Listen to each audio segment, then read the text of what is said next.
Okay, so the YouTube is coming up.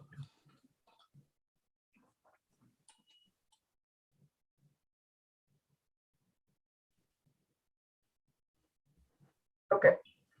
All right, so we're live on YouTube and let's get live on Zoom. Okay, so it'll take a bit for everybody to get here. I think I have everything where it's supposed to be. All right, yep, everybody's popping in now.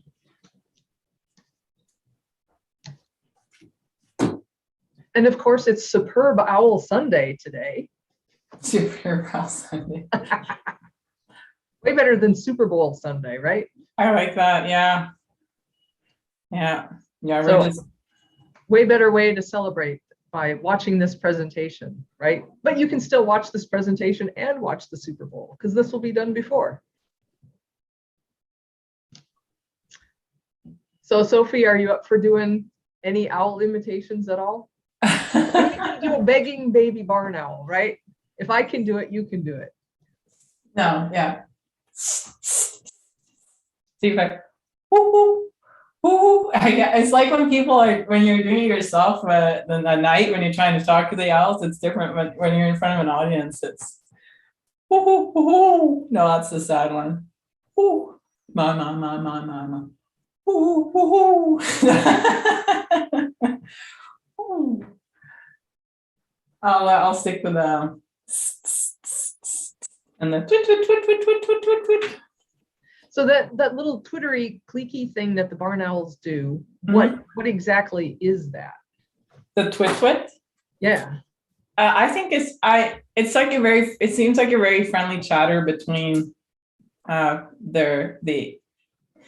pair or the pair and their children, I find. So just kind of a happy little chittery conversation-y kind of thing? Yeah. And then there's I heard it because we don't have many barn owls around here. And I finally had a recorder at a barn owl nest, and they do this hideous shriek, which of course they were doing when I was holding the kid and putting it back in the nest after I come back from rehab to go in the nest. And so is that the mobbing call, I think is what I saw it referred to? But it's this shriek that just is over and over and over and over. Yeah. They're pretty mad at that point. So yeah, it's kind of like bloody murder call. Yeah, it's kind of telling us to get lost. Yeah.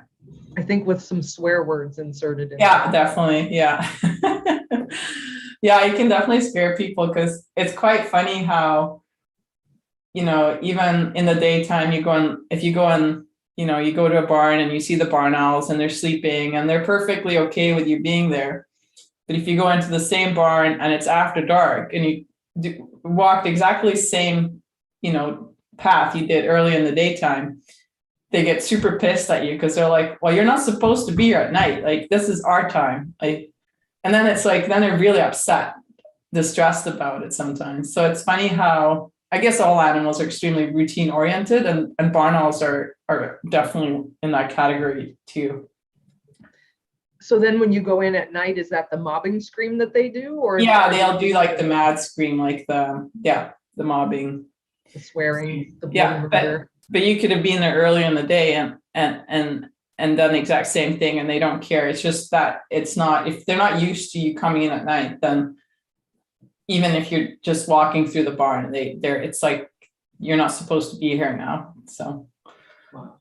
Yeah. So what about the other thing that our captive owl does, and I've seen wild owls do, and of course there's YouTube videos of this, is like the YouTube video of somebody's playing some music to a few barn owls on a perch, and they start rocking back and forth doing this little dancey thing. So what's that about? I don't know. I mean, is that related to, okay, I'm listening to things, or? It's really, I wondered about that too. I'm not sure if it's, I'm not 100% sure actually. I haven't seen it a lot myself on the video recordings that we have, but I've certainly seen those YouTube video clips of the owls kind of bobbing. But you're saying that you've seen it on that your owl does it, or? Yeah, our captive one. So I'll take her out to, she's a human imprint. So, I mean, she's Yeah. comfortable with me and small audiences. And if I take her out, at first she does the squinty, like, I'm not looking at you, but I'm looking at you, look. Okay, And then when yeah. she chills out, then she starts looking around and she starts doing this little rocking back and forth. So it's not you don't think it's so that's good to hear. It doesn't sound like it's a stress thing then. No, it's when she chills out, then she'll do this little kind of rock Like back and happy forth. dance. Yeah. Yeah, no, I know what you mean. I don't know actually. I'm glad to yeah, I wish I knew, but I haven't seen it a lot in our videos, so I'm not quite sure. But So you have to try playing music to your owls. And yeah, they'll be long gone by the time I And then there was this video circulating also of a barn owl way up in the rafters of a church, I think somewhere in Central America, and the choir was singing and the barn owl was like totally. Oh my gosh, they must like it then. I mean, that's what I hope when I see those videos. You hope that they're comfortable, right? Yeah, Especially so our captive one, she at first when she comes out and she's doing the like, whoa, where am I? And then when she chills out, that's when she does it. yeah, okay, yeah. So okay, yeah, it must be like a happy thing. Let's go with that. Okay, it's happy barn owls. Happy barn owl. You got to find the right music to play for your barn owls. Yeah, they're certainly, well, yeah, they're, yeah. All right, well, hopefully everybody has gotten in, or at least most of the people have gotten in. So welcome everybody on Superb Owl Sunday.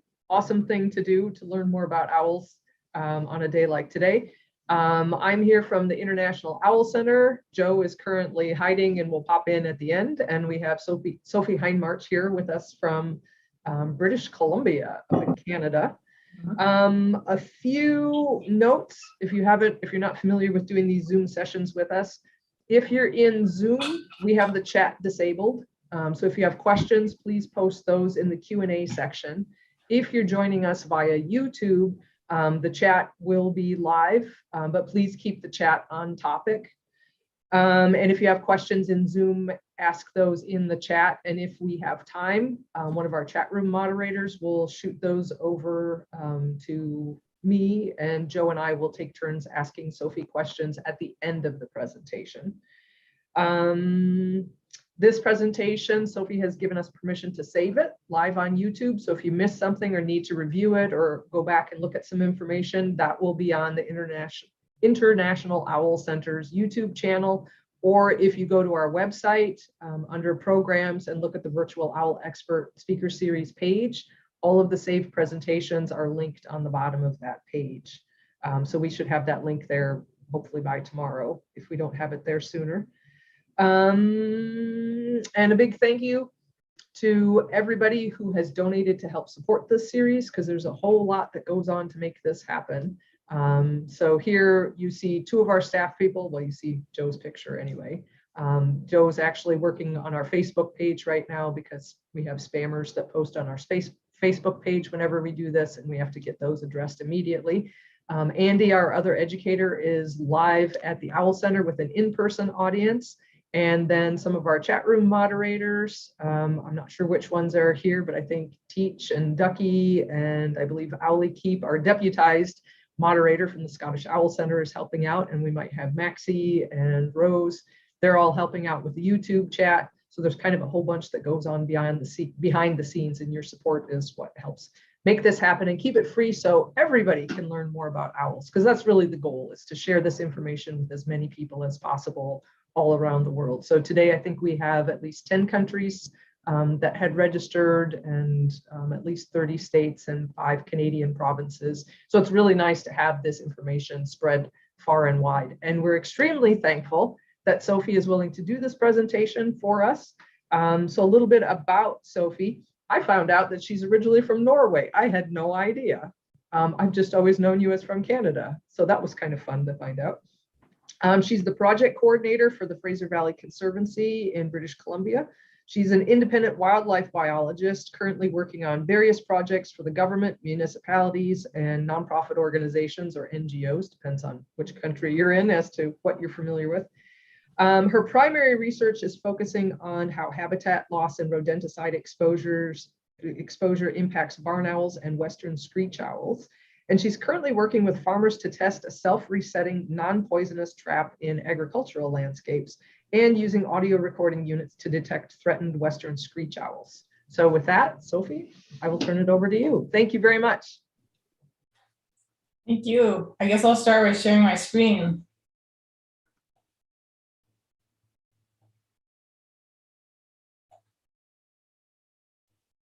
There we go. Let's put you up in the corner. You can see that? And you can hear me okay? Great. Okay. Well, thank you so much, Carla, for the introduction, and thank you everyone for joining here today.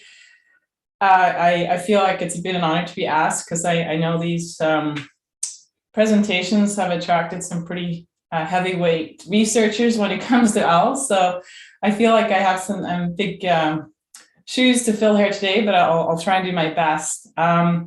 So what I'm going to talk about here today is about rat poisons, or rodenticides, as I will be calling them here today in this presentation. And I will be talking about how these rat poisons, rodenticides, are affecting our raptors, and particularly our owls. So I'll start with a bit of an introduction, just give you an overview. What are rodenticides, how they work, and I will be presenting some of our data, monitoring data. We have 30 years worth of monitoring data on our local raptors here in British Columbia, primarily on the owls. And then I'm going to move on a bit on to understanding why we are seeing such high exposure rates in our raptors. And I'm going to start with our urban environment and then move out into our urban wildlife interface and our agricultural landscapes, and end up talking a little bit about exposure in more pristine environments. And then the final part of my presentation, I will be talking about what we can do, or what has been done to reduce the exposure of rodenticide in raptors, and what you can do, what we can all do to ensure that rodenticides lower the risk of exposure of rodenticides in our local raptors globally. So with that, I'm just going to jump right into it.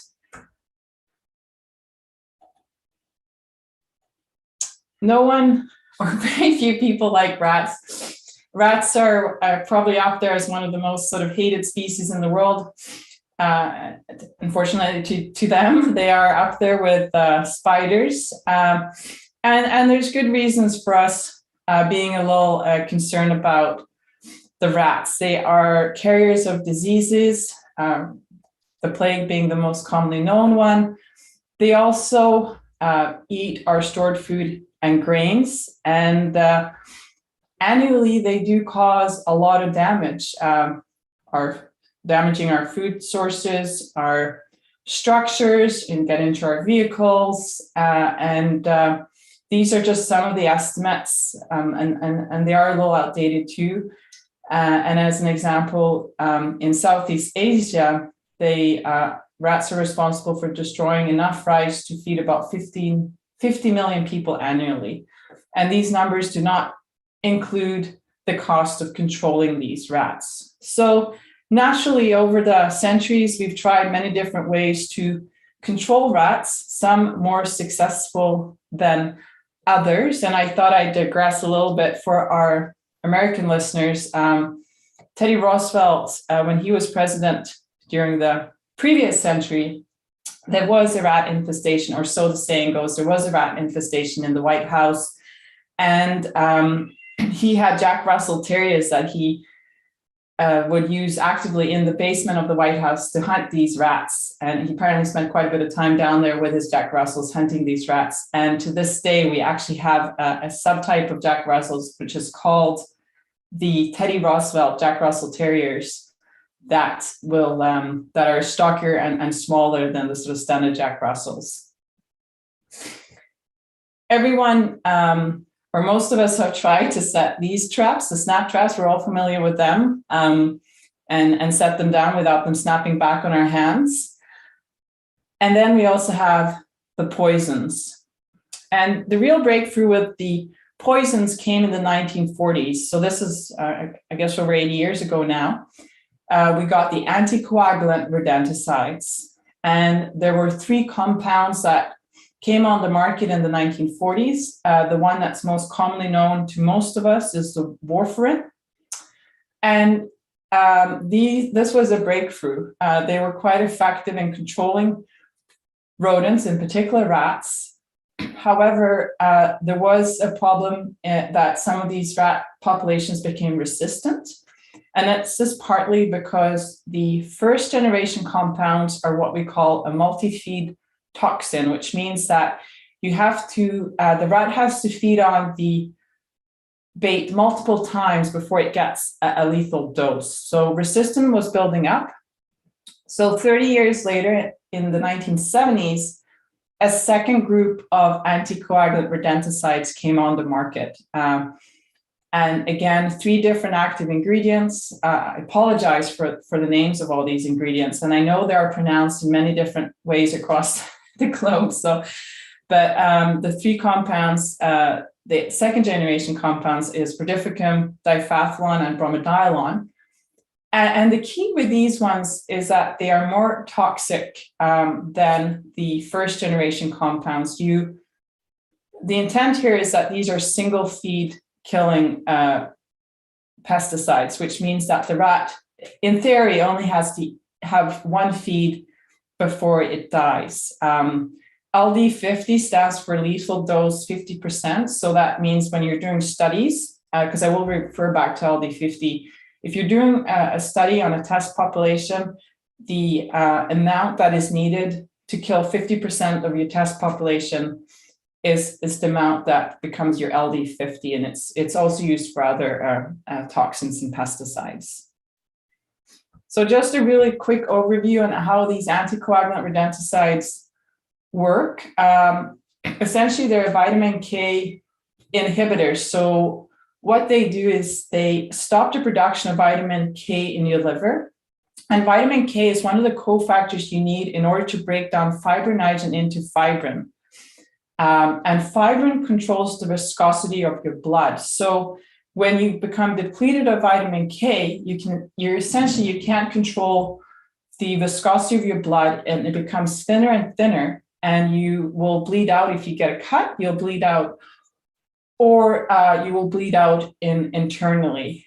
And this is one of the key things with anticoagulant rodenticides. We call them a slow reacting compound. And this design, basically what happens is when a rat eats an anticoagulant rodenticide, it can take up to 7 to 10 days before it feels any symptoms and dies, because you always have a certain amount of vitamin K in your liver. And so your body will process this. And then when it runs out of vitamin K, that's when the symptoms start to appear. And this lag time is important because rats, they are very intelligent. I mean, they followed us pretty much in our footsteps around the globe. And they're very careful. They're neophobic. It's the term that's being used. You know, they're scared of new things.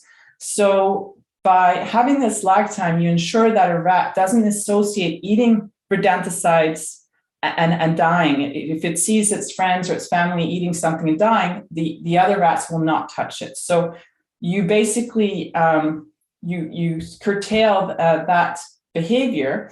They don't associate eating the poison and dying. And so that's one of the reasons why rodenticides have been so successful.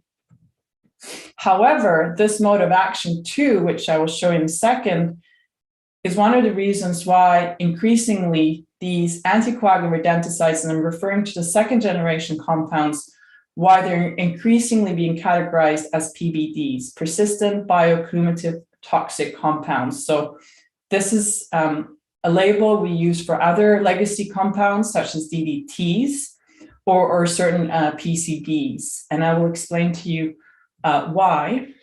First of all, these anticoagulant rodenticides, the second generation compounds, are very persistent. Prodificum, which is the most toxic and persistent anticoagulant rodenticide, has a half-life in the liver close to a year. which is comparable again to our other legacy compounds such as DDT. DDE is a derivative of DDT, so essentially DDT breaks down into DDE. And you can see here that and some of our PCB compounds have a similar half-life. In comparison, our first generation compound, chlorphacenon, has only a half-life of 35 days. They are also bioaccumulating, and that's certainly going to be the focus of the rest of this talk, showing these pathways into our non-target predators. And that links back to their mode of action, because from eating the poison till a rat or rodent has any symptoms, you have a lag time to 7 to 10 days. And during that lag time, the rat can go back and eat more than is needed for a toxic dose. Keep in mind that the second generation compounds are single feed compounds. So it can have a bigger toxic dose and is a higher concentration than is needed. And it is at risk during this lag time to being consumed by a predator, especially towards the end when symptoms start to appear and the rodent isn't as responsive as they would be when they're in good health. And as I mentioned earlier too, these compounds are very, very toxic. As a reference here, if you kind of equate this to the amount of bait you need, a lethal dose for a rat is only 3 to 4 grams of bait. So very low. It's very toxic. So what I wanted to do with this figure is just give you a quick overview, a timeline, if you will, and how it's become apparent that these rodenticides, the second generation compounds, are bioaccumulating in our food chain. So it wasn't until the end of the 80s, early 90s, we had analytical techniques that were sensitive enough to detect rodenticides. And I should stress, the way we test for rodenticides in raptors and other wildlife is that we test the liver.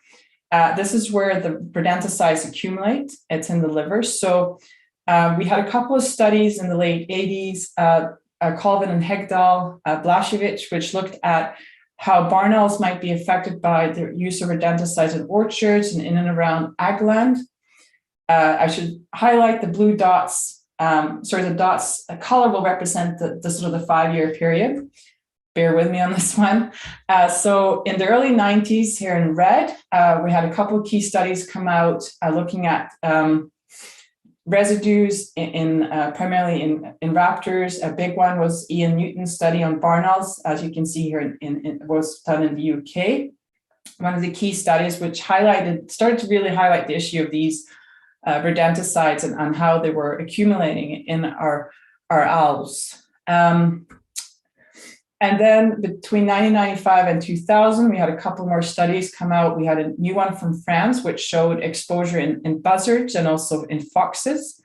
And these, I should stress, these are only residue studies. So just looking at residues in wildlife. We also had a study come out of New Zealand too, showing exposure of wildlife. And then from 2000 to 2005, we only had one study, albeit a very important one out of New York, Stone, which actually documented residues of rodenticide high levels in great horns, but also surprisingly in red-tailed hawks. And then from 2005 to 2010, you can see here in pink, we had quite a few studies again showing exposure of wildlife in the UK and Central Europe. But what was really interesting in between 2010 and 2015, which you'll see here in yellow, I'll go back and forth so you can see it. You see this wide, quite an increase in the number of studies showing exposure, again, primarily in North America and Europe, showing widespread exposure in wildlife. So not only our owls, but kestrels, Cooper's hawks, merlins, different eagles and ospreys too. So really, we're seeing this global trend happening.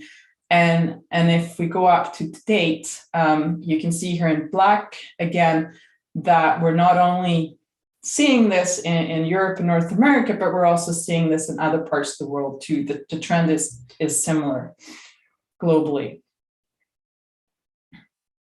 Another way to look at this data is to just focus on one area. And in the UK, they have the longest running study looking at exposure trends, and they have chosen the barn owl as their centennial species. So they sample about 100 barn owls over a certain number of years and look at exposure. And again, this shows a very similar trend in that you can see here in the 80s, the proportion of barn owls tested that tested positive for any second generation compound was relatively low, and then it has steadily increased. And this is not completely up to date, but the latest report showed that about 80% of the tested barn owls had one or more second generation compounds in their liver. So moving back to British Columbia, where I am, and I'm doing my research, it's also an issue here too. These are just some of the articles in our local papers that have come out this past year. Unfortunately, rodenticide use has really affected our resident owls, such as our great horns and barred owls that are living in our urban parks, to the extent that there has actually been quite a bit of a public outcry and a lot of advocacy. And I really need to credit a lot of people here locally that really brought this to the attention of our politicians.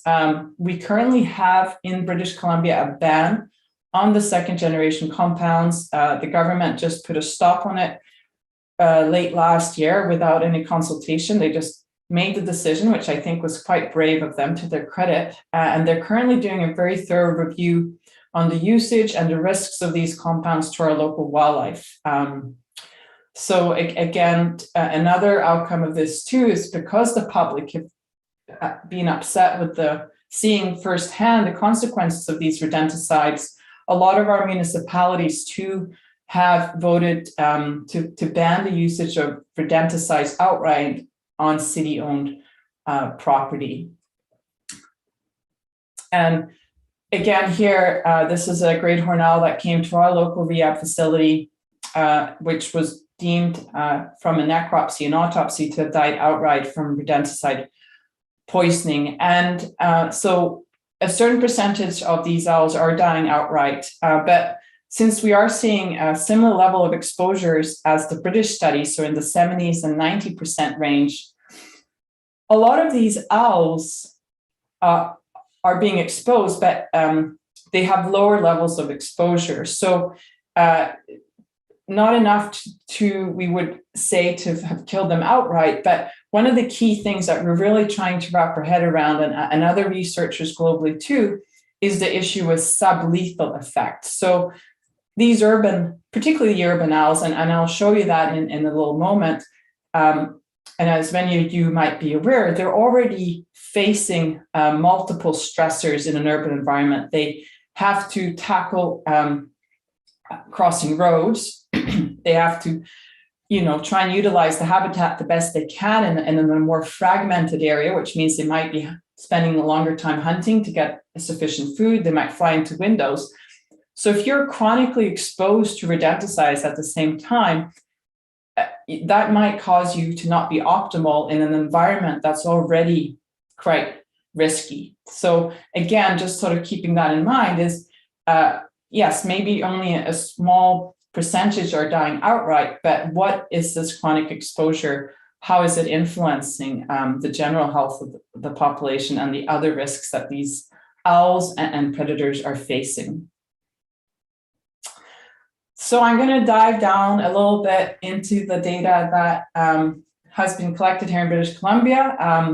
And I should stress I've only been a small part of this. I've been working as a contractor with Environment and Climate Change Canada since 2010 under the direction of John Elliott, which means I've been fortunate enough to have free reign and really been able to dabble in some of the questions that I've had about how land use and diet influences exposure. And I will be diving into that in a moment.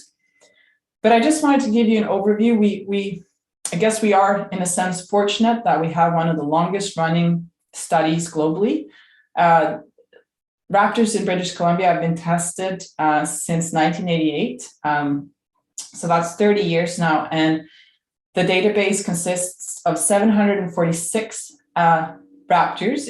It started with the owls, the resident owls, the great horn, the barred, and the barn owls. But around 2004, other raptors started to get tested too. And what I just wanted to show you here quickly is the locations where these raptors were found. So in blue dots, you can see the areas where these raptors were found, and it does have implications for the results that I will be showing you, because most of the raptors were collected in more urban environments with higher human densities. As you can see here, it's primarily in and around Vancouver and Victoria on Vancouver Island.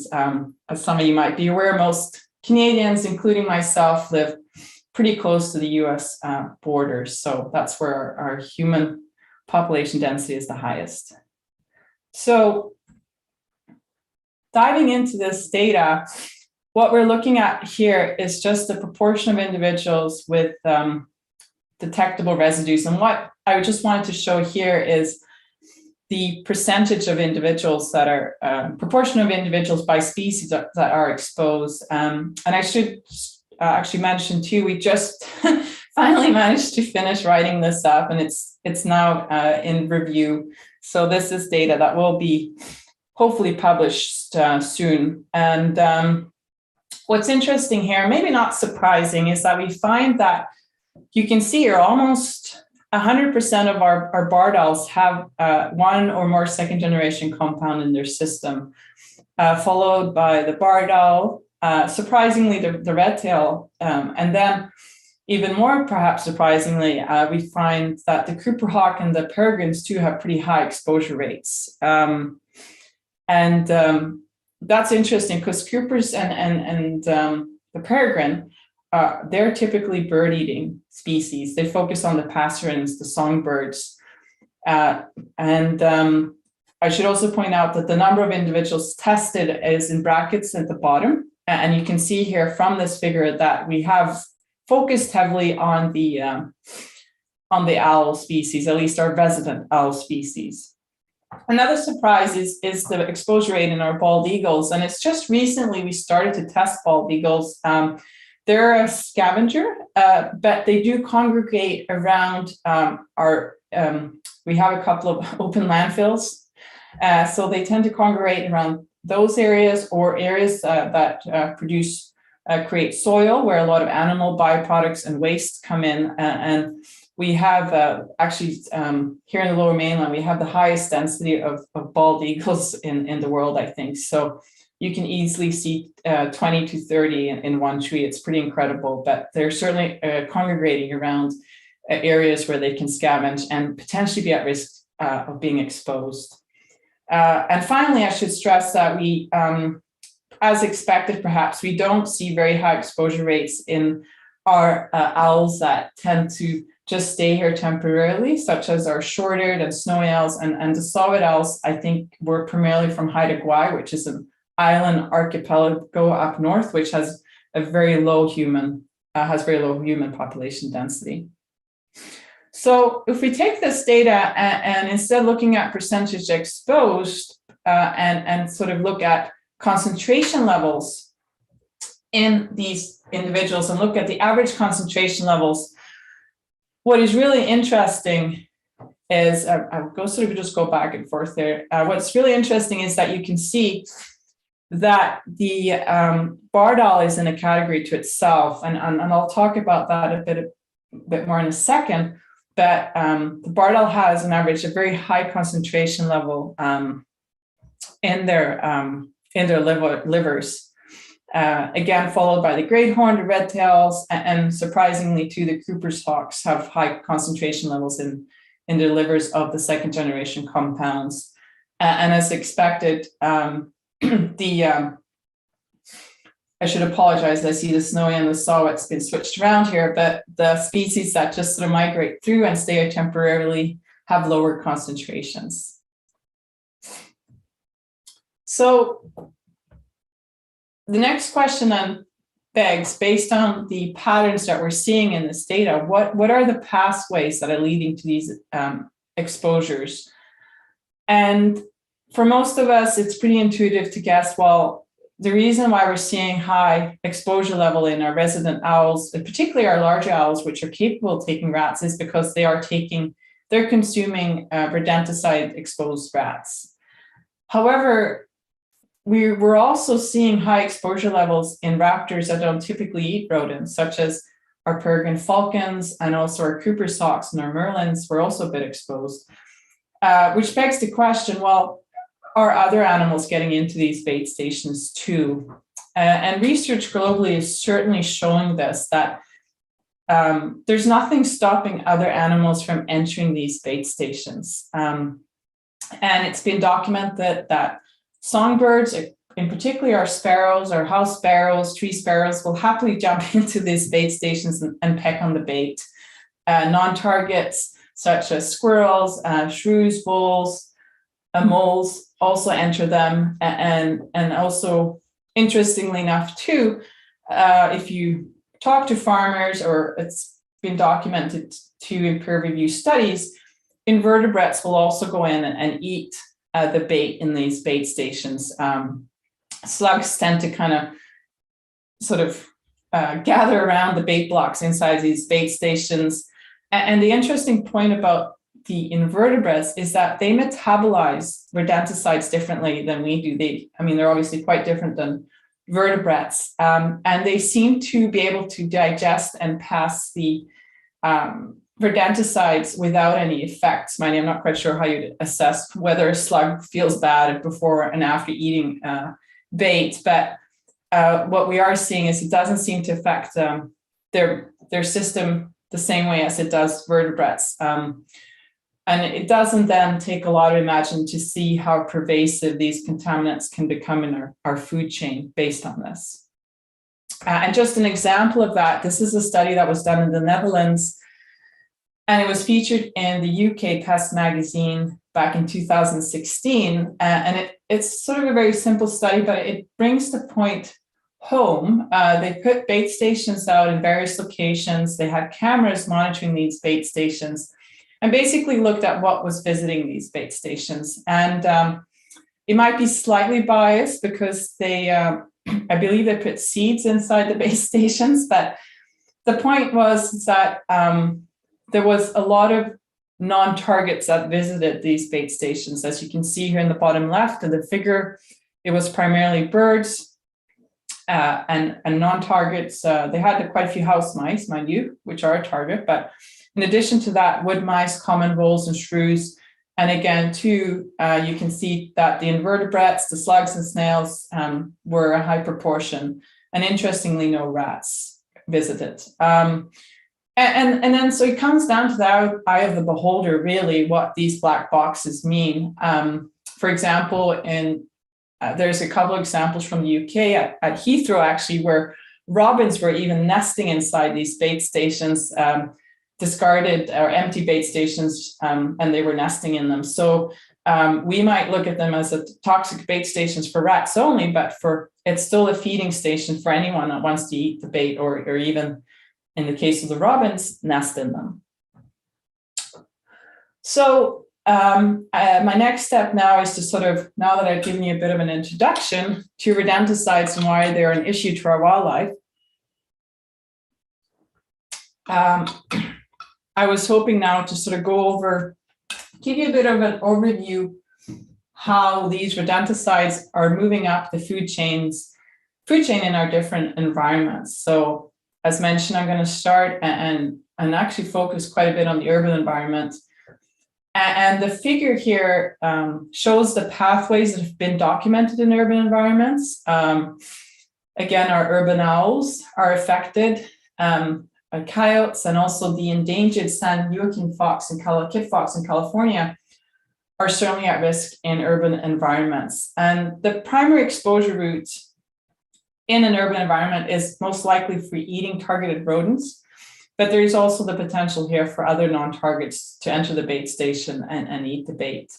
And many of you might think, well, there isn't that much, perhaps less wildlife in an urban environment, but to people that live in urban areas and go into urban parks and can certainly attest that there is quite an abundance of wildlife in urban environments, and particularly the owls. Actually, they're certainly more comfortable around humans. They're not persecuted. We don't shoot owls, thank God, and other raptors anymore, and so they are more comfortable around us. And many of them have managed to make a niche in an urban environment. And the barred owls are certainly one good candidate. This is from downtown Vancouver, and this barred owl was spotted there for several weeks, enjoying rats and pigeons. And as you can see, are fairly habituated to humans hunting in the daytime. And the barred owls, I should mention, are quite interesting for us here in British Columbia, without getting into too much controversy. But essentially, they are a fairly recent addition to our fauna. They came here in the 1970s. They came here on their own accord, but now have managed to establish themselves in extreme urban environments, as is the case here.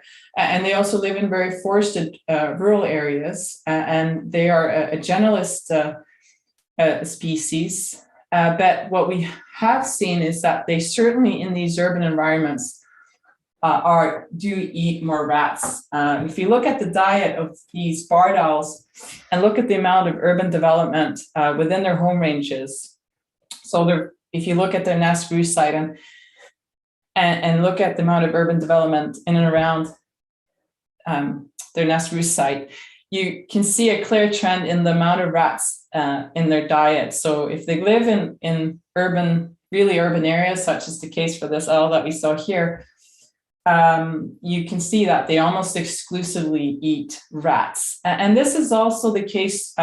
We did the study for the barred owls, but we also replicated it for the great horn and barn owl. And we certainly saw similar trends there too, that all our resident owls do eat more rats in the urban environment, which helps explain why they have higher exposure. Again, here, a reason why there is lots of food for them in an urban environment. This is from a backyard in Vancouver at a bird feeder. A gentle reminder to everyone that has bird feeders, they're great to have, but make sure to clean up the spillage or take your bird feeder in at night.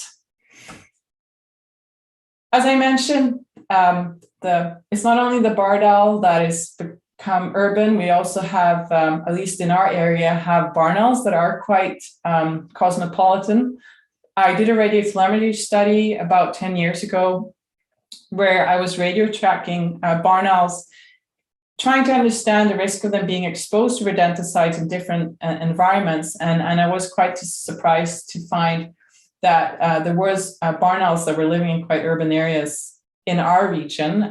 It's likely due to the artifact that a lot of these areas were agricultural until quite recently. So essentially, these are the sort of the individuals that are holding out or still able to carve out a niche in an urban area.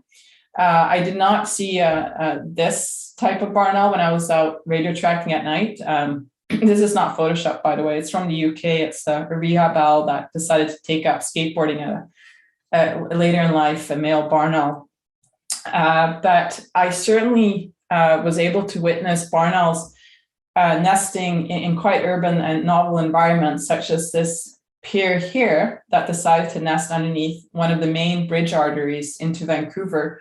So this is the bridge deck itself, and the way it's designed, you essentially get this concrete cavity block underneath the bridge deck. And this pair nested twice, and this is the second clutch they had in October. And as you can see, they did quite well with five owlets. And just to give you sort of a bird's eye view of where this was, you can see the bridge in the center of the photo, the bridge crossing the Fraser River here. But the yellow dots are the females. We were able to trap and we radio tagged the female of this pair. The red dot is another individual barn owl that was not the male, but just another barn owl in the general area. And I guess the take-home message here is just showing to you how urban the areas that these barn owls, at least here in British Columbia, where they hunt, making use of whatever remaining patches of grassland there is, be it along highways or in people's backyards, or the strips of grass along railway tracks, or between industrial and commercial buildings, where you wouldn't expect to see barn owls in such a heavily trafficked and an area of human, like such areas of high human densities. But again, food for thought when a lot of these areas are permanently baited with rodenticides. We do have raptors that hunt these areas. Sticking with the land use, but going back to the data that I showed you, our database of 745 raptors, what I was really interested in, I as you can see, I like looking at landscape and how it influences our wildlife. But I wanted to see whether land use around where these raptors were found, so when they were collected, in most cases they were deceased or dying, unfortunately, whether where they were found influenced the amount of the likelihood of them being exposed and the amount of rodenticides in their systems. So I took a subset of the 745 raptors and I focused on our resident owls, the barn, the great horned, and the barred owls, in addition to the Cooper hawks and red-tailed hawks, and I mapped the land use around each of these deceased raptors. So the map to the left just gives you an overview of all the raptors that I mapped. As you can see here, a lot of them, it's sort of a divide between quite a few of them were collected in fairly urban areas, so in and around Vancouver, but also quite a few were from agricultural areas. You can see here in lighter green, and some were remote too. And in the bottom right here, you can see I mapped industrial, commercial, residential, but also I included agriculture too, to see whether it would any of these land uses influenced exposure and concentrations. And interestingly enough, what I did find was that there was no relationship between land use and rodenticide exposure in Coopers and red-tailed hawks, but there was certainly a significant influence by the amount of residential development within home ranges and bromadiolon exposure in the resident owls, as you can see here in the bottom left figure. So bromadiolon is one of the 3 active second-generation compounds, and it's the only one of the 3 that is allowed to be used outdoors. And as you can see here, the barred and the barn owls living in more residential areas were at higher risk of being exposed and having higher concentrations of bromadiolons in their liver. Again, here, just a photo from Maple Ridge in our area showing the barred owl just hanging out, I guess, waiting for its evening meal at the garbage bin. As I mentioned, we have also started to monitor the bald eagles. They're an excellent scavenger, and because some of these bald eagles now have taken residence in more urban areas too. And here again, you can show why. This photo illustrates why these eagles are at risk as this adult is bringing back the bottom half of a rat to its eaglets. So moving on now out of the city environment, we'll kind of make our way into the urban areas that are bordering our forests and our wildlife, if you will. This is typically areas that are at a little bit higher elevation, usually. So areas where you get high residential and then you get a sort of a forested area. And it's a bit of a unique situation because you have a forested habitat or a wildlife area, which has typically, a high density of wildlife. But this wildlife will frequent into urban areas to easily feast. And the animals I display here are animals that are from peer-reviewed studies that have shown to be exposed to rodenticides. The bobcat and the cougars from Californian studies, which have shown, as you can see, high exposure rates.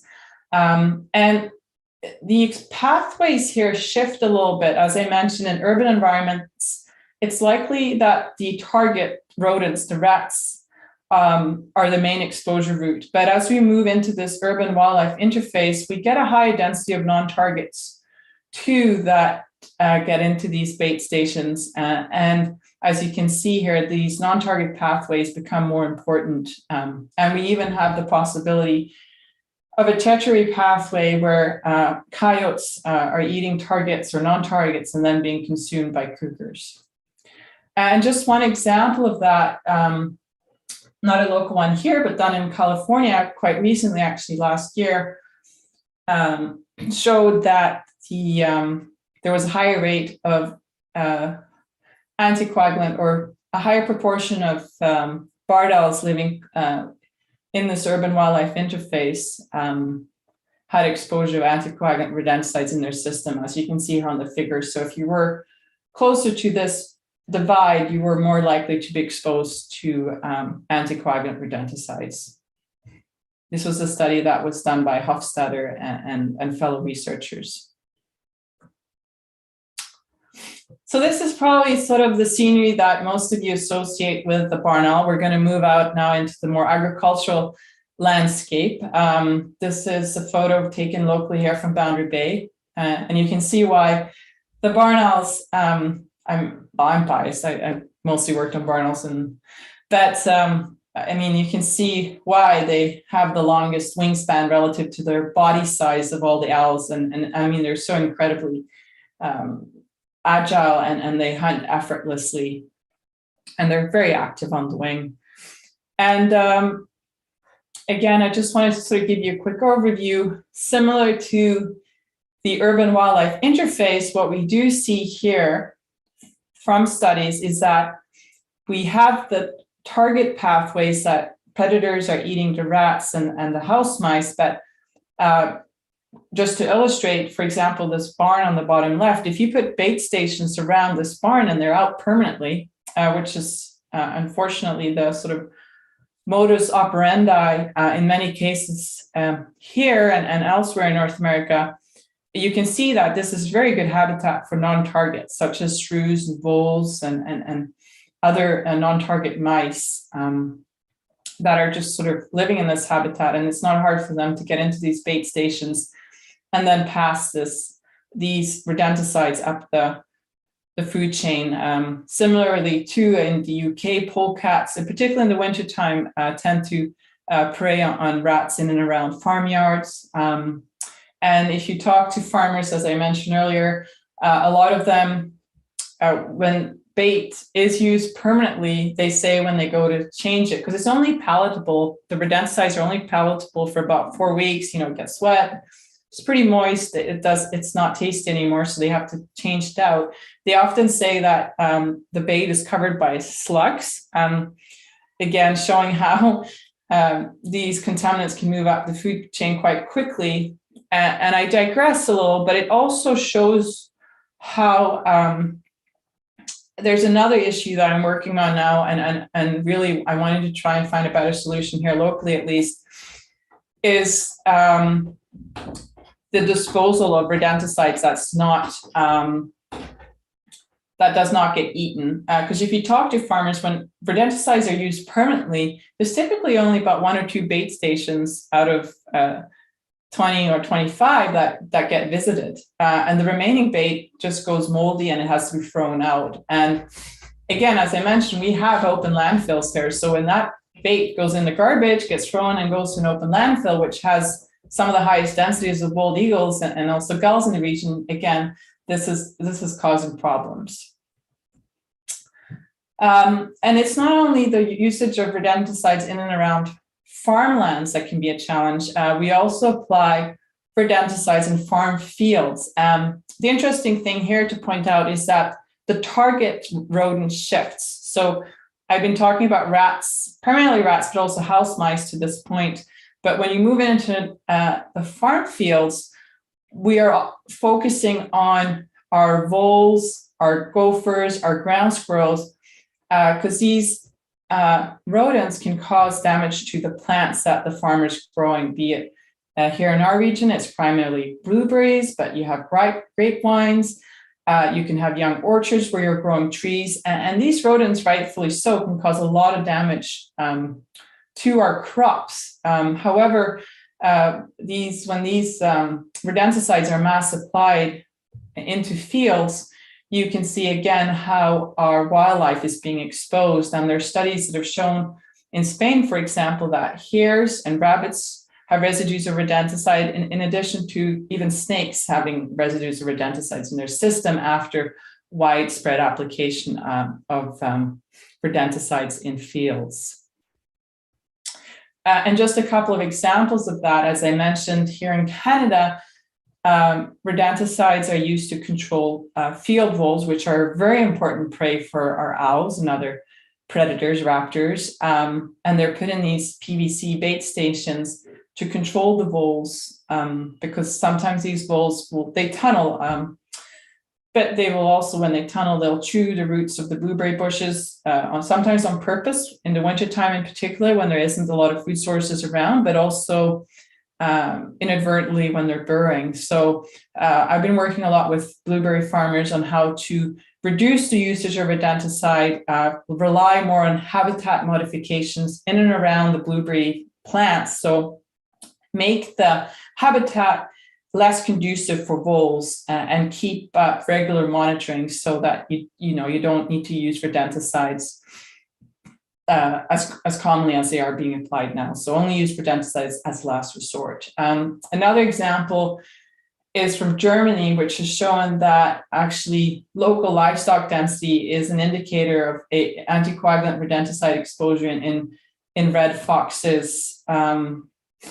That the foxes in areas where there's more livestock have higher exposure rates, and we can certainly envision why livestock facilities, and particularly chicken farms and pig farms, tend to attract rats. And another example in regards to the foxes, there's a study out of France, is Jacut et al. Actually, that showed that the density of foxes declined in fields where bromadiolon, the second generation compound bromadiolon, had been actively applied in these fields to control voles. So, and that's one of the few studies that have shown a direct linkage between the usage of rodenticides and a decline in the population of a species, essentially.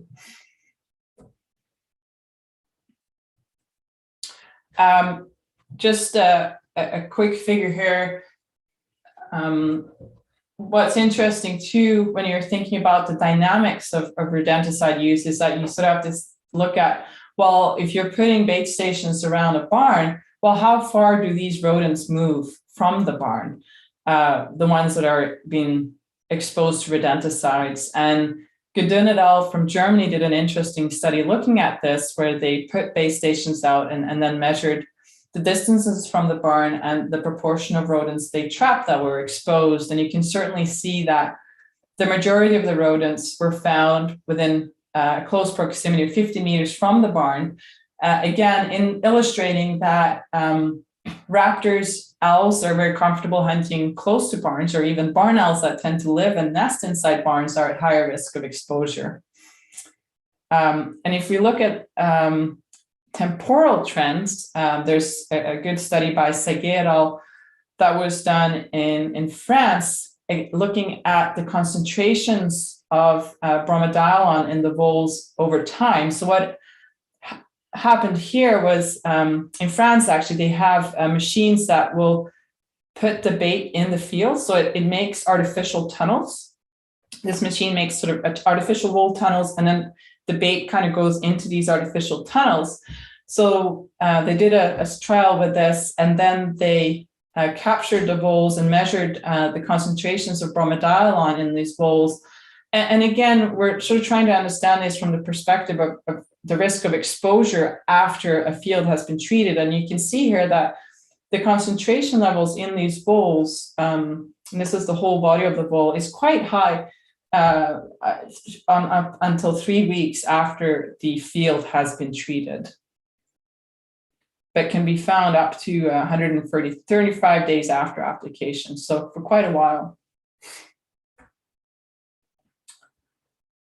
So finally, I wanted to just touch base on anticoagulant rodenticide exposure in pristine landscapes. I hope I'm not completely depressing you. We're gonna end on a lighter note here, and what has been done and what can be done. But I just wanted to touch on this topic too, because I think it's very important, and it's something that I certainly didn't think about until I was, alerted about it, and that's the fact that this is from California, where you have a fairly large community or state forests. And unfortunately, what's happening here is that very well organized criminal gangs, and I certainly don't think you want to run into these people, are growing illegal grow-ups, marijuana plants in these forests. And I'm pretty sure these guys do not read the labeling for how to use these rodenticides. But as you can see here in the picture to the left, they will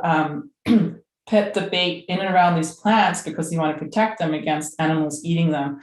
However, there's just so much that's wrong with this, but the key point from an exposure standpoint, at least, is that we have some very rare species in these forests, such as the spotted owl, and also fishers, which Gabrielle et al. Had a really interesting study and showing that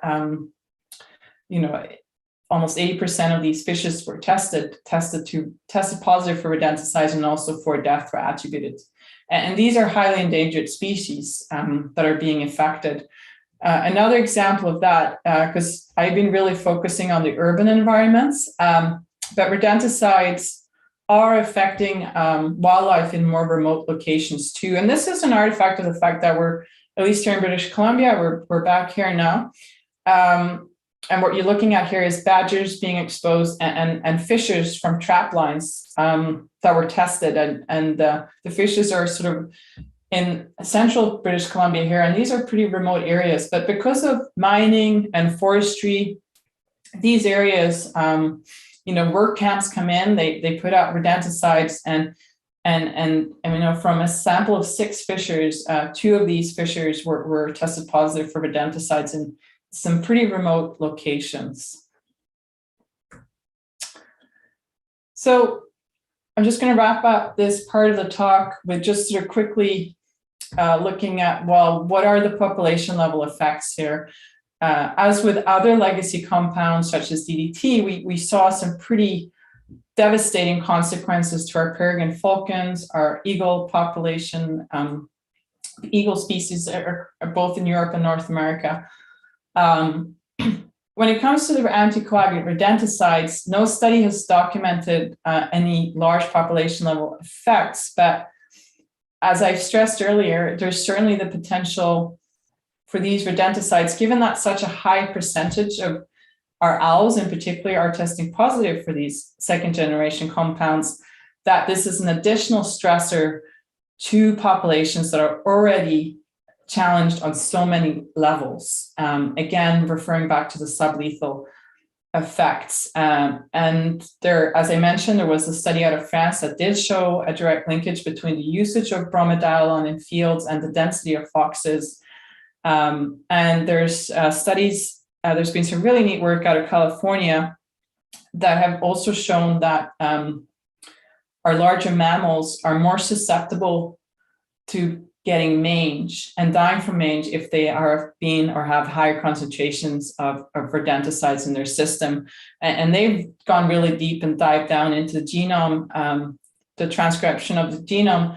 If you've been exposed to rodenticides, there is evidence to suggest that it will actually change the expression of your genes. So rodenticides are responsible for the dysregulation of the expression of your genes, essentially. I'm kind of walking into an area that I'm not too familiar with, but you can see here that it has some pretty widespread implications. And again, too, talking about the fishers, if you're dealing with a very small population to begin with that's endangered, such as the fishes, such as the San Joaquin kid fox or the spotted owls, if you only have a handful of individuals that die from rodenticide poisoning, that can be quite significant.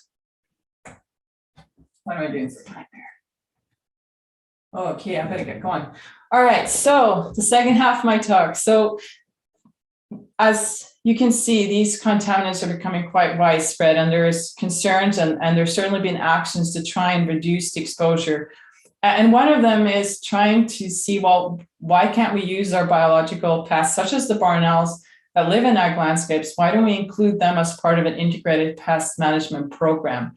So taking the shift away from rodenticides being the first line of defense to being our last resort in controlling rodents, and it should not be used permanently. So the grand example of this is from Israel, and they have they pride themselves with having the highest density of barn owls in the world. And I know this has been presented on this program before, but that you can see here at the picture at the bottom left, the number of barn owl boxes where you get a very high density of these barn owls.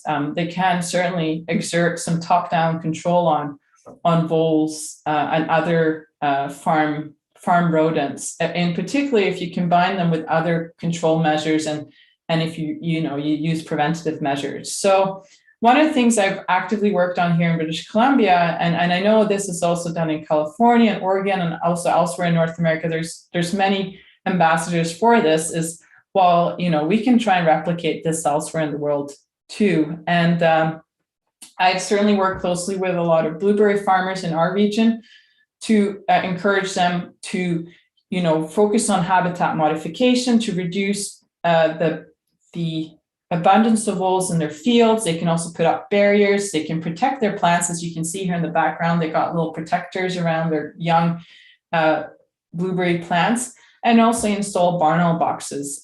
This is just a box that was installed in December. The picture to the right is actually a box that came up last week, hence why the barn owl box doesn't have a deck on it yet. And this is actually a bit of a unique situation, but again, as you can see the background, this is quite an urban area. This is looking into New Westminster, for those that are familiar with the area, on the North Surrey side. But we're putting an owl box up here because there's a resident owl here in the industrial building that we're hoping to get a new home for. They got 2 boxes because the old building is coming down. So again, being proactive, but hoping to work with the company so that they stop using rodenticides and can rely on these barn owls alongside other preventive measures to control their rodent problems. Just digressing quickly, but I just wanted to point out that these boxes that we put up, I want to give a shout out to the Cascade Box group here locally. They're about a group of volunteers that help build these boxes, retired guys, and they do a fantastic job. And as you can see here too, they found other ways to use these boxes too, such as keeping their grandkids at bay. Interestingly, I got this photo from the Cascade Box group, and then I got this photo from the Langley Mission Abbotsford Box group that also builds nice barn owl boxes. And I don't know if you can make it out, but both of these groups of granddads found out independently that they can put their grandkids inside these boxes. So these boxes do have, have multi-use functions. And we've put up over 100 boxes now, and I just wanted to show you one of the sites. We went and checked them. Some of them are still not occupied, but this is one of the boxes that we checked actually 3 years ago, and it got active the first year we put it up. We monitor all these boxes annually. We ban the owlets. I've been banning barn owls now since 2007 here in this region. As you can see here, this is a healthy batch of 4 owlets. That are, and this box here, along with another box, is in an organic blueberry field, organic blueberry farm, a big organic blueberry farm further out in the valley. So just to sort of summarize that, working really closely with farmers, I'm also writing the first agricultural manual on rodenticide use for farmers here in British Columbia. But really trying to move away from rodenticides being the first resort when controlling rodents.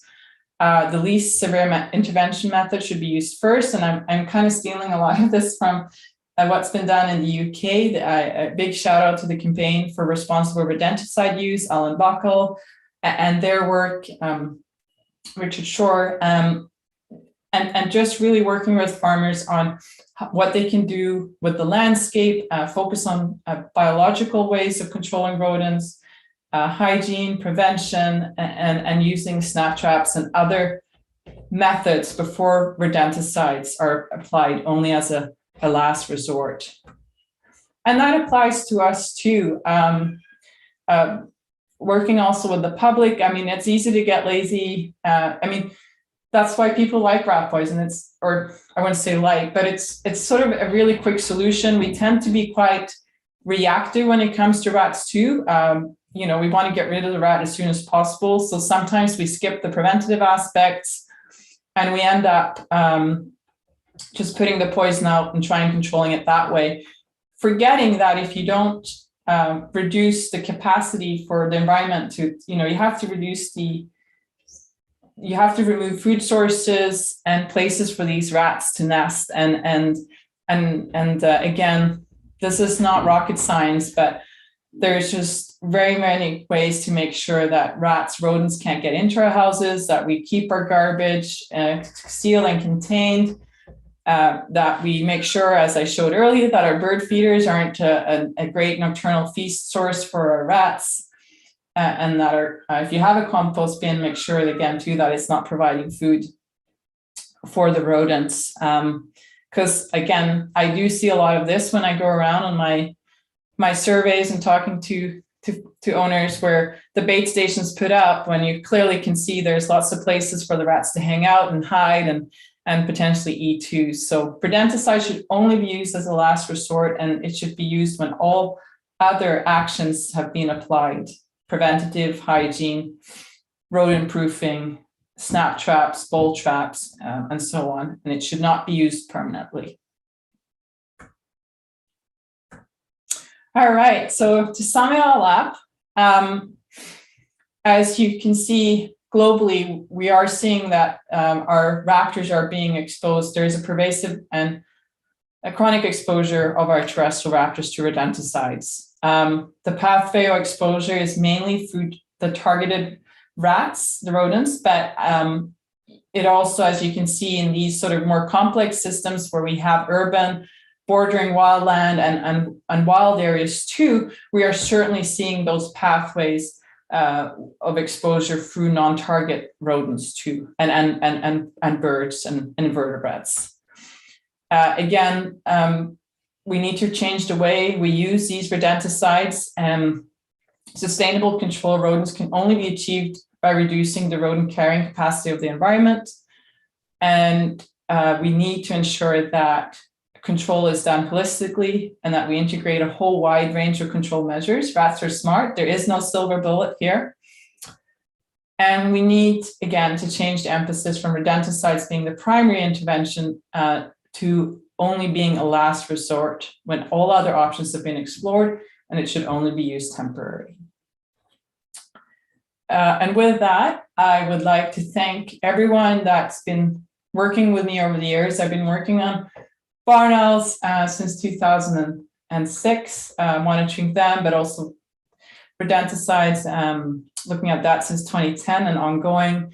Thank you to all the landowners that have given me access and everyone that's been kind of having to put up with me doing night work over the years and help me out, and funders. And also thank you so much for listening.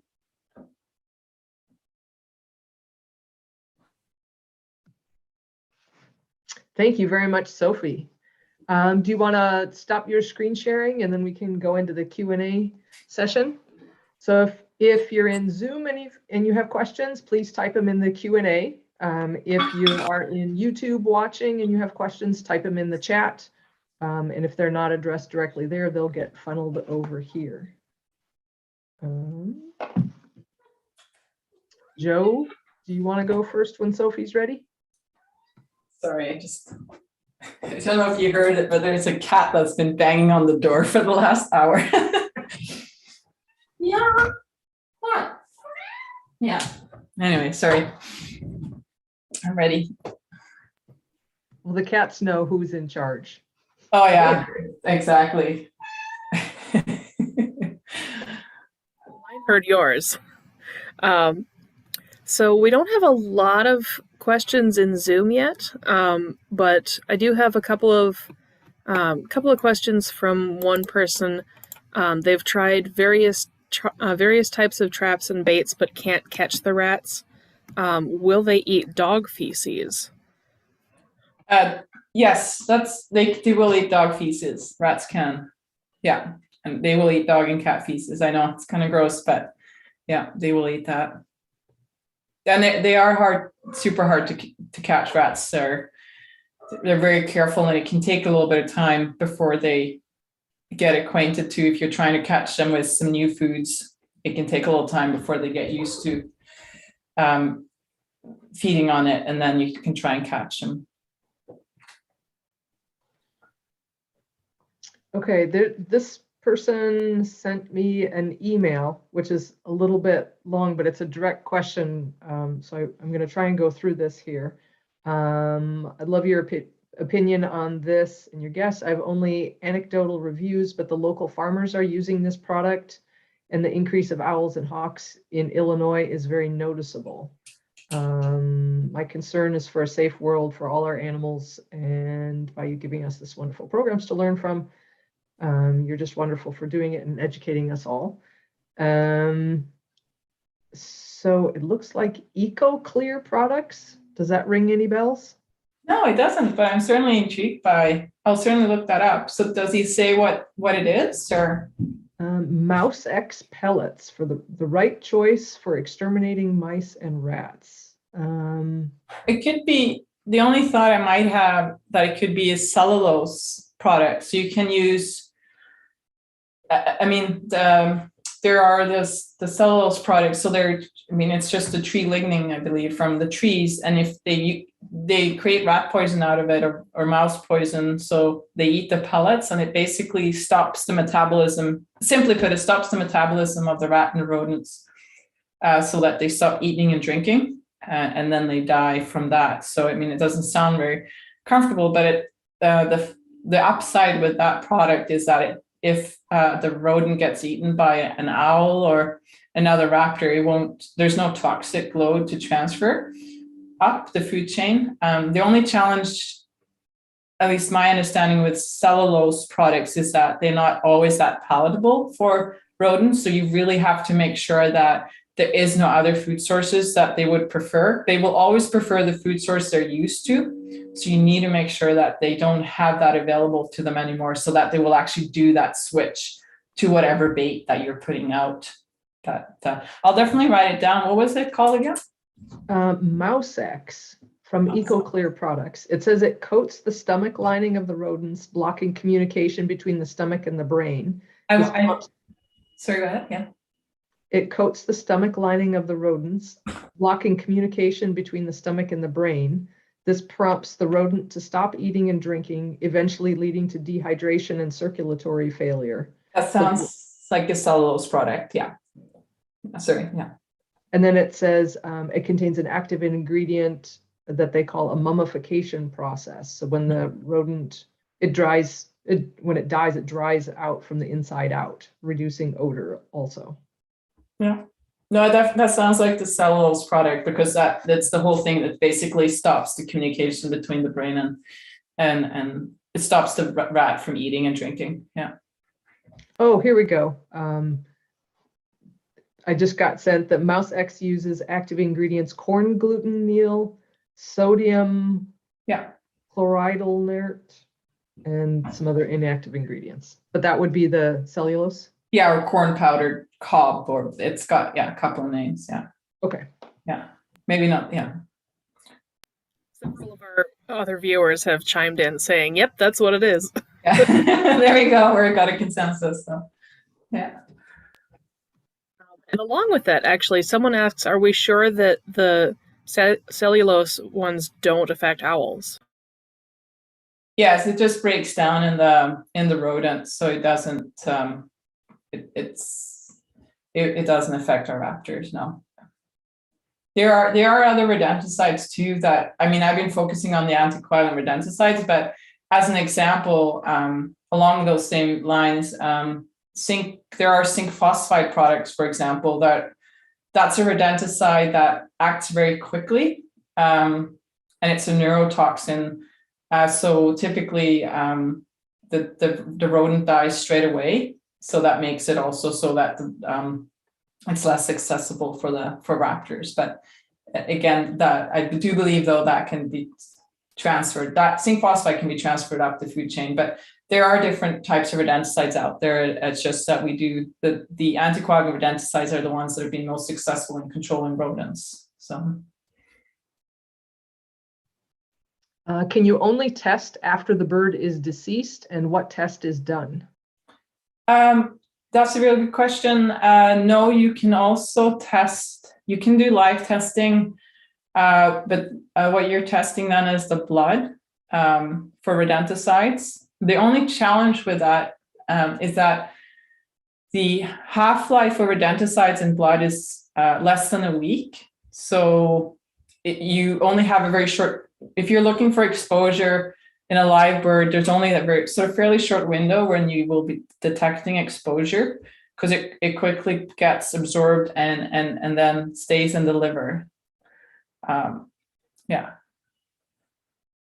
And what test is done? What is there a name for the test or the testing? Oh, it's a liquid mass spectrography, LSCM. Yeah. Someone wants to know if, did you say the house sparrows are not susceptible to rat poison? Oh, sorry, they are. Invertebrates seem to be able to digest and consume. So slugs and snails and beetles seem to be able to eat it without any adverse effects. But sparrows, they can die from it too. Yeah, and transfer it up the food chain. Do you know if there's any studies on American Kestrel rodenticide body burdens? Ooh, that's a good question. I don't think so. There's certainly Kestrel studies out of Europe. There's a really good one from the Grand Canary Islands, but I don't think there's any from the US yet. There should be, but.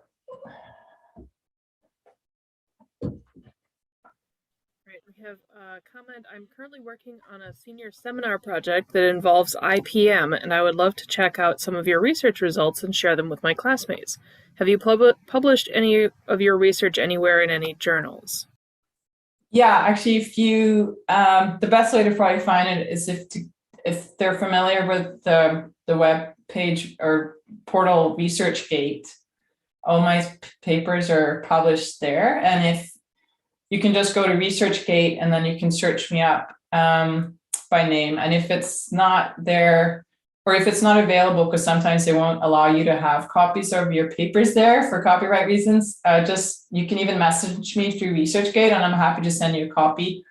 And there's also some of the papers are on my website, the barnowlsbc.ca. And again, feel free to contact me and I can provide more information.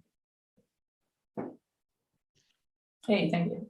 And were you okay with having your email address shared also with folks? Yeah, that's fine. So, okay, so that can go into chat both in Zoom and in YouTube, along with the website. Because there's a lot of great stuff on that website. You've got great info there. So some of the slides I saw from your presentation are also on the website too. Yeah, I need to get some updates on my website. It sort of falls a bit in the backlog, but there is certainly some information there, yeah. Could you describe the optimal location for placing barn owl boxes? Oh, they are definitely associated with grasslands and open areas. They're not a forest owl, and it sort of goes a little bit against our intuition, but I find, at least here, that barn owls here do not like it when I put the boxes on trees. They like them either in barns, taller barns, or even riding in arenas or industrial buildings that are fairly big with multiple openings. or on a pole, like I showed in the photo. It's a 6x6, 16-foot post. So it's a bit of an undertaking, but if you have old field habitat or grass habitat or hay fields or strips of that, and you're in an open ag, typically ag area, because most of our open landscape is farmed, that's a good location, and not put the box in the tree. I've actually taken boxes off trees and put them on a pole in the same area, and the barn owls took them straight away. But for some reason, at least here, they don't like it when I put them on trees. So. Beyond plant protectors and barn owl boxes, what other changes in the landscape do you suggest to farmers to make the landscape less attractive to voles? Sorry, what was the first one besides plant protectors? That's what they said. Yeah, no, so actually there's some really good videos on my website on that. It's targeted for blueberry farmers, but it's certainly applicable for other farmers too. One thing to do is to make sure that the grass is kept short in and around your crop. So, when you have rows, don't let the grass get really long, because that provides habitat for the voles. If you keep the grass really short and also creep a perimeter around your field, that's pretty, if you have a field perimeter, keep that grass really short. So that kind of discourages the voles from coming. And if they do try and migrate in, they're more obvious for predators, and also there's other exclusion techniques, barriers. Like some people, at least in Europe, they've done experiments putting a fence that goes underground around the perimeter of their field. Fairly work intensive, I guess, but that's worked quite well too in reducing the presence of voles. And in considering too, a big factor in vole density in fields is also what type of field your crop is bordering. If you're next to a hay field, yes, you're definitely up for a challenge, right? Because the voles are going to like it there. So that's where you might want to think about putting a fence barrier up so that they can't burrow and get into your field. So. A couple people have asked about what about cats as a way to reduce rats and mice, especially in urban areas where there are a lot of cats. Yeah. Cats and dogs, they can do a little bit, but they're not, they tend not to take, for their own safety, some of these rats can get really big. So I don't think they will completely solve the problem, but they can certainly, there's certainly some studies out there that have found that they do reduce the presence of rats and mice, because there's a certain amount of fear factor too if there are predators around, because then the mice and rats might be more hesitant in entering into areas. It always has to be weighed up against, though, that outdoor cats do cause a lot of damage to our songbird population too. And I think, so I wouldn't encourage people to get tons of cats to put them outdoors, because they do inflict a lot of damage on our songbirds and also other non-native rodents that might even be easier to catch than rats. This is not the question that I've picked for you, but a couple of people have asked what is your cat's name? Oh, that's Blackie. She's actually a rescue from a dairy farm where there's a barn owl. You want to come here, Blackie? Yeah. Come here. She comes with me to the office every day, so that's why she was pretty offended that I wouldn't let her in. So I'm gonna say hi. There you go. The reason she's Blackfoot is that she's got like the Blackfoot pads. Yeah. There you go. Anyway, the actual question, what is the best way to dispose of a mouse caught in a snap trap? If it ate poison elsewhere, I don't want to throw it in the field and inadvertently poison predators. Yeah, that's a really good question. Hopefully it's not got poison since you used the snap trap, but yeah, that's one of the things I'm really trying to wrap my head around here, because a lot of places, if you look online or stuff, or just double bag it and put it in the garbage. And that might be fine if your garbage goes to an incinerator facility where it gets incinerated. But here we have, or at least one of the sources for where we put our garbage is a local landfill where we have the highest density of bald eagles in the world. So I think if you can incinerate it, burn it, that would be the best. I know that's not super practical. Another option that's not ideal, but better than putting in the garbage, I think, is burying it really deep so that or putting it in a location where it's not accessible for predators to be able to scavenge on it. So I know it's not the best answer, but that's the best I have for now. Yeah. Can there be residual effects passed down through to the eggs and alter the genetics of raptors that way? That's really interesting. So the transfer of rodenticides to an embryo, the short answer is we don't know. I know I've sort of touched on a lot of wildlife in addition to owls during this talk. What they did find when they tested the fishers in California, if you remember that slide, is that they did find there that the female was transferring the rodenticides through her milk to her offspring. So yes, I mean, I'm sure it could happen, and whether there is any effects of that genetically is still unanswered. But it's a really good question, because again, that study out of California did show that rodenticides was disrupting the genome expression in bobcats and cougars, making them more susceptible to getting hit by other diseases. So yeah, if I remember correctly. Most government agencies in the US and Canada have adopted integrated pest management programs focused on herbicide and pesticides as a last resort for control. But most land managers are not aware of the effects of second-generation rodenticides. Is your research being shared with these agencies?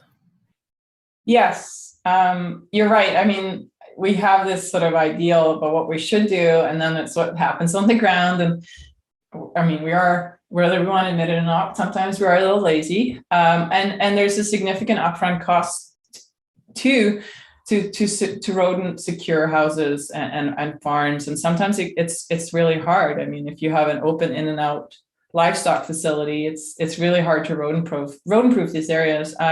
So yes, I do share my research. I've been working really closely with the province of British Columbia, and also federally with the Pest Management Regulatory Agency here in Canada too.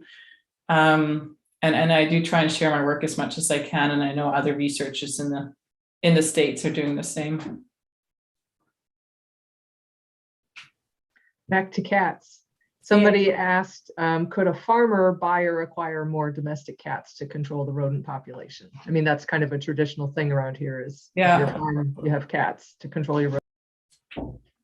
I think, like I mentioned earlier, if you have some cats, I'm sure they have some impact, but I don't think that will solve it outright, because again, some of these rats are just too big for cats to take down. You can get rats that are close to a pound or 400 grams.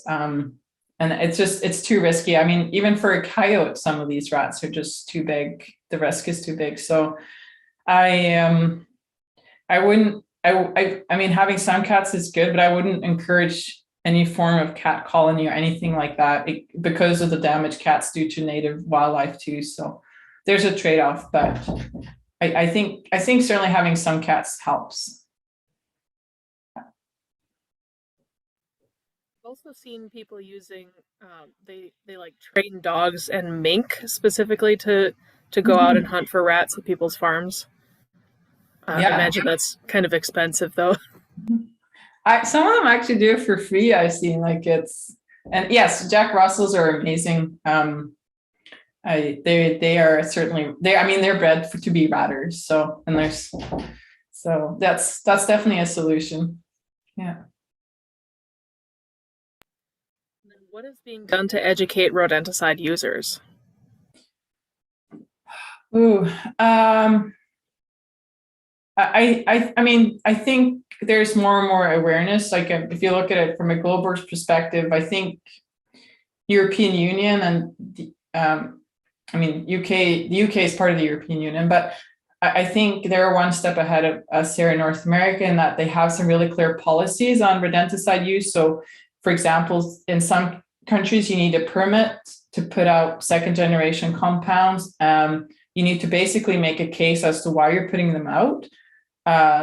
So that and the reason you do that is if you just put it out willy-nilly, you can actually get legally, you can end up in court, because if you poison wildlife, you're accountable for that. So you have to make a very strong case as to why you need to use them. You need a permit. They keep track of it and where it's placed. So I think what I'm hoping for here is that we're more careful about the usage of these compounds right now. For example, I mentioned in the beginning, you only need about 4 to 5 grams of brodifacoum, which is the most toxic compound, to kill a rat, or in theory, kill a 200 gram rat. But typically in a bait station, we put out about 200 grams of this, right? So that could kill a rat 20 times.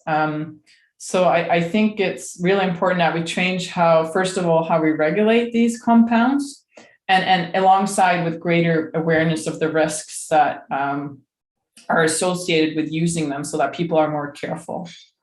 And it's people like you and also, so again, government taking actions and other non-for-profit organizations, I think, that are trying to spread the word about this. Yeah, Raptors Are the Solution is doing a fantastic job with education and billboard campaigns out in California, and legislative efforts. I think there's some legislative efforts in Massachusetts also. But somebody did pop in that Brexit happened, so the UK is no longer part of the EU. Oh, of course they're not. Geez, sorry. Thank you. It's been a lot of things happening the last 5-6 years. It's been kind of a crazy ride. Yeah, when you say that, I'm like, yeah, of course. They kind of elected not to be part of it anymore. Yeah. I know, the world goes and changes. God darn it. I know, that's too funny. Do you know of a cheap rodenticide test? Because the cost of those tests can be kind of expensive. Yeah, no, I don't, unfortunately. I wish there was. I know, for example, a lot of rehab facilities can test for lead in wild raptors, which is so important. Unfortunately, we don't have an equivalent for rodenticide testing. It's probably in between $100 to $200 per sample, upwards. Yeah, so it's not cheap, and it also then reflects, when you look at the map of where these studies are done, they're mostly done in developed countries, but that doesn't mean that rodenticide exposure isn't occurring in developing countries too. It's just they don't have the resources to do this type of testing. This person has seen rodenticides used for squirrel control in the US. Is that legal since it's a non-target animal? Is it ground squirrels? Ground squirrels, and I personally have talked to people who have had like gray squirrels that they've been poisoning. I don't think you're supposed. I know you can use certain compounds. So that's just where you sort of have to look really careful on the label of the product to see where it's permitted, because every product is licensed based on where it can and cannot be used. So it needs to have a license if it's ground squirrels, you can use it for ground squirrels in a field setting, but it has to state that it can. And to my knowledge, and I might be corrected, but I don't think you can use it against gray squirrels. No. Never seen that. So we're in Minnesota, so I had to research that because somebody was doing that or threatening to do that in town. And so ours kind of also related to game laws, because gray squirrels would be considered a game animal, and you can control them as basically a problem animal, but not by poisoning. Okay. So that was Minnesota laws, and I'm sure it varies by state also from that angle. Another question. You've been talking about second generation compounds. How do you see the first generation compounds? Are they less harmful when they're used inside? Yes, they are. first generation compounds are less toxic and persistent. They're multi-feed compounds, which means the rodent has to eat multiple times in order to get a toxic dose. So, which again, the risk there is to resistance. So you should, in most cases, start with a first generation compound if you have to use rodenticides. In most cases, I mean, there are exceptions to rules, but start with a first generation compound and hopefully that will help. If you don't see any change within 35 days, then you need to reconsider, but you should always start there, and you should always use them in a temporary fashion because of the risk of resistance. And also there too, you might want to switch to another rodenticide, such as the cellulose products or a zinc phosphide product, which works differently so that you don't get resistance either in that way. So, yeah. And how many pets get poisoned? Ooh, that's a good question. I think you can look that up on. Does the US EPA for the states at least keeps some track? Well, there is a database that keeps track of that. I'm sorry, I don't remember the name of it right now, but anecdotally, I can speak anecdotally. I certainly, when I did survey farmers in and around here, there were several that had their dogs poisoned, and it's not a cheap affair. You're probably looking in several $1,000s if they do get poisoned by rodenticides. So you want to be very careful. And of course, it's extremely stressful too, because it's your pet that's being affected. So it does happen. Yeah. I should note on that, the dogs in particular are very sensitive to the second generation compounds. They need very little and before they have any adverse effects. Do you have any information on sewer baiting in North America? Ooh, I don't. Sorry. But I know it's definitely commonly used, and in sewers they use a lot of bait. So I think they consider it as being pretty safe. Having said that, though, rodenticides have shown up in aquatic environments. At least in I believe there's a study from Germany that showed that it does leach into waterways and can affect fish too, or at least you can find residues of it. So yeah, I mean, rodenticides, if it wasn't for the fact that there doesn't seem at least to be a very good alternative, they probably would not be allowed to be used.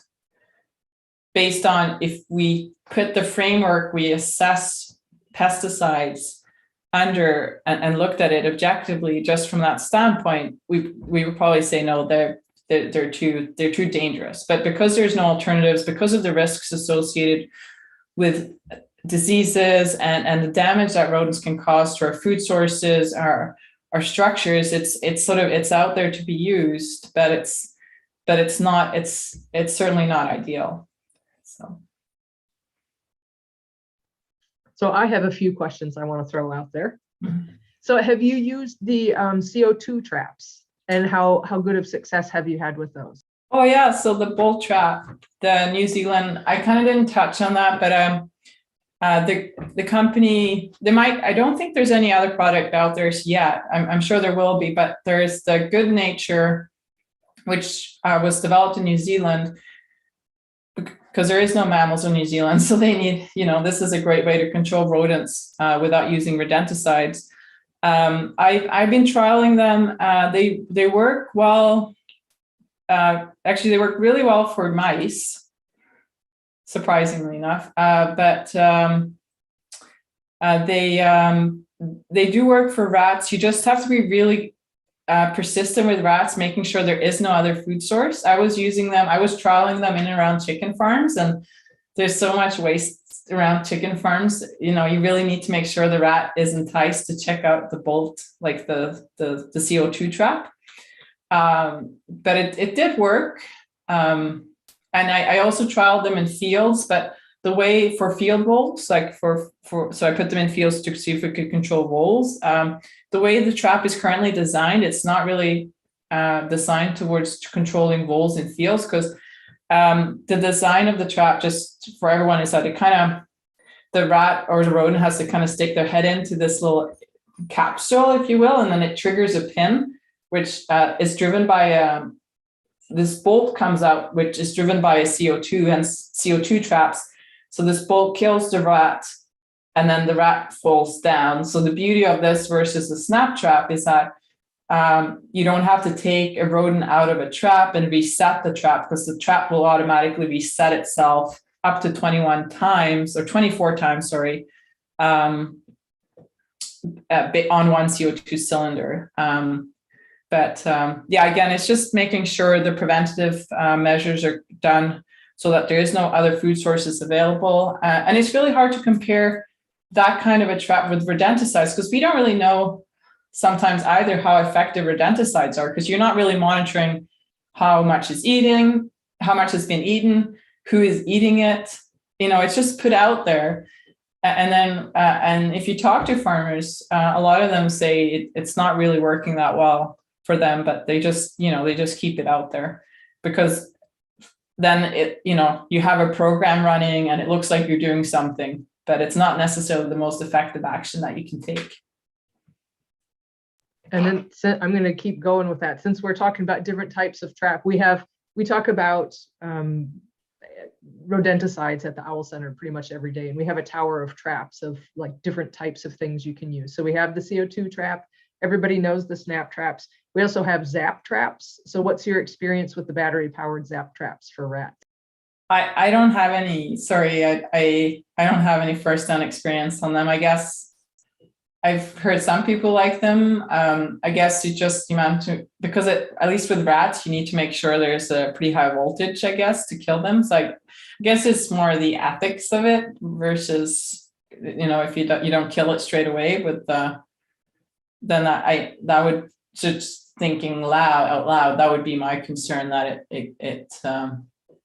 it might be quite painful death for a rat, perhaps. But you guys might know better than I do. And then the other we have mouse traps also. So we have the bucket trap. Can you do like a souped up big bucket trap? Can something like that work for rats, or can they just jump too high? I think so. If you Google it on YouTube, there's just so many contraptions out there.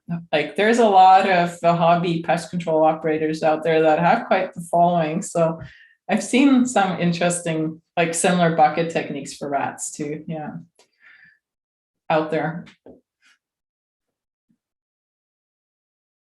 Okay, Joe, I'll let you go now. Well, I was going to say I have a link to the mousetrap guy that I like watching. Yeah. There's some really good ones out there. I learned from them. It's not, I'm learning, but it's not, this is like trapping rats isn't my specialty. So if a pet ingests warfarin, an injection of vitamin K can counteract it if done as soon as possible. Is there an antidote to second generation anticoagulants if a pet ingested some?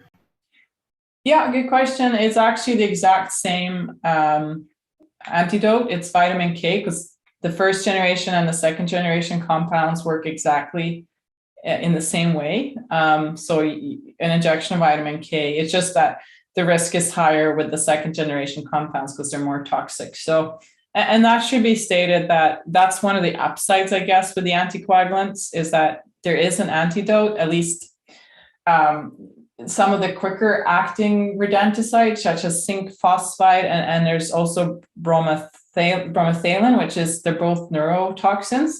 There is no antidote. So again, there's that trade-off between things that act really quickly, which might reduce the risk of exposing non-target or even pets, but then you're left with no antidote. And you can certainly see that if you Google bromothalen, you'll see a lot of sort of discussions on that veterinary websites and such, because if your pet is exposed to it, there is unfortunately nothing you can do. Can you talk about legal action taken by entities based on public outcry, such as what occurred in California in 2020 following the death of mountain lions who had become known or familiar to many through radio tracking and publicity of how they were adapted to urban life? Sorry, they want me to comment on that, or? Yeah, well, so they link to a couple of articles. California tightens rules on rat poisons that kill wildlife, and the governor signing rodenticide ban to protect wildlife and pets. So it's basically public outcry resulting in, is how helpful is that in resulting in legal action? I think there's certainly, I've kind of followed it loosely, what's happening in California has sort of been at the forefront of that with the legal actions and trying to basically ban rodenticides outright. I've seen here too, the outcry led to the temporary ban that we have here right now in British Columbia on rodenticides, which was taken by the province and also municipalities banning the use here on rodenticides on city-owned or municipality-owned land. So I think, a lot of this change probably needs to happen bottom up as far as people really kind of saying that this is something they are generally concerned about. And what really triggered that was the slide I had in the beginning, is that people are finding these dead owls in their parks. And again, similar to the situation in California, where these owls are the neighborhood owl, that they've got names, they breed in the same area every year. And as you know, great horned owls live for a very long time. So it's devastating if, a great horned owl you've known for decades suddenly shows up dead. So I think there's a huge value in people or the public basically saying that they do not accept the usage of these or want to change so that at least that these aren't used permanently or unused as the first resort to control rodents.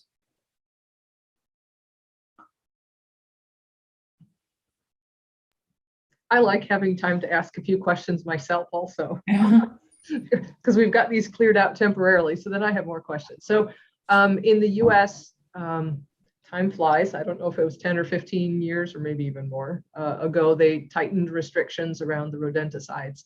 But we live in a rural area, and I feel like, okay, that didn't really tighten anything because, only for agricultural use can you buy the loose blocks or loose poisons. Everything else is in bait stations. But like there's a farm fleet or a fleet farm or an egg store anywhere, you can just walk in and buy buckets of blocks of poison. So I kind of feel like, well, did this really actually do anything? And then all the pest control companies are always saying, oh, this is wildlife safe poison. And, we get that all the time. People are saying, oh, we're using a pest control company, and they say, oh, this is safe for wildlife and it's poison.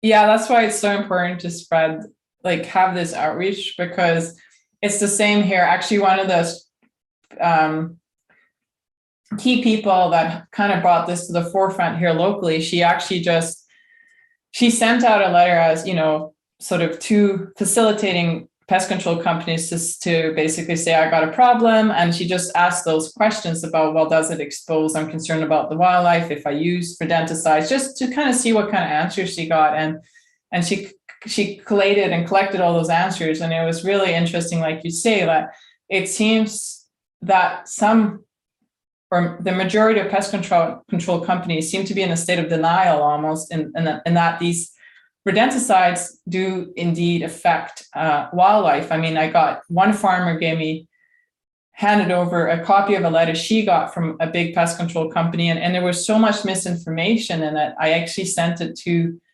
the federal authorities to follow up with the company because it was outright lies and just it didn't make any sense what they were saying. So I think it's really important to hold them accountable. And like you say, I have to do that also almost monthly, clear up misinformation about it. And as far as the agricultural sector goes, you're right. We have the same problem here in that feed stores. If you're a farm, you can buy as much rodenticides, second generation compounds as you want without any training on using them. And that's one of the things here, at least the province wants to change, that you need to be trained and certified in order to use these compounds. Along with that, someone just posted in the questions, someone just posted a link to an Audubon article where people were just buying it on the internet. Yes. And you can just go and buy it on the internet. Yeah.